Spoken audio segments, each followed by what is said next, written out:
السلام عليكم ورحمة الله وبركاته. وعليكم السلام. اليوم اللقاء ويا الست أم هاجر. طبعا الست أم هاجر تعرضت لحادث وتهشمت عندها الفقرات الرابعة الخامسة السادسة السابعة، يعني تهشم كامل بحيث فقدت السيطرة على المشي نهائيا.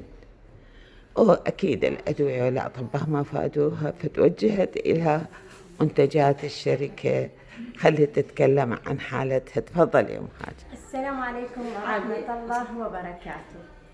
أنا قبل سنة 2021 تعرضت إلى حادث سير سيارة، ما صبت لي تهشم بالثالثة والرابعة والخامسة والسادسة والسابعة، يعني الفقرات كلها انتهت، يعني مقعدة على كرسي متحرك.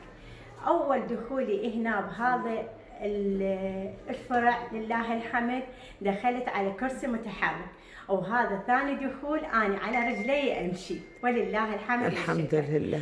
شو استخدمت؟ استخدمت الفطر الريشي، نعم، والمورنزي، نعم، والأسبرولينا، وعرف الأسد، والكورديسيبس. ما شاء الله. ايش قد بقيت تستخدمي؟ 3 أشهر. أنا شهر ونص بدت عندي النتائج الحمد لله تبين. نعم. بالشهر ونص العفو أنا كنت فاقدة السيطرة على الحاجتين. نعم. فتلفت يعني بديت أسيطر على نفسي، بديت نعم. عندي إحساس بالشهر ونص الأول.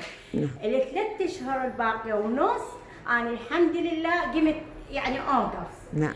4 أشهر هسه أنا بديت صعدت للفرع. ما شاء الله، صحة وعافية ولله الحمد والحمد لله والشكر على هذه المنتجات الطبيعية العضوية. والشكر. صحة وعافية إن شاء الله. حبيبي شكرا إن شاء الله. جزيلا.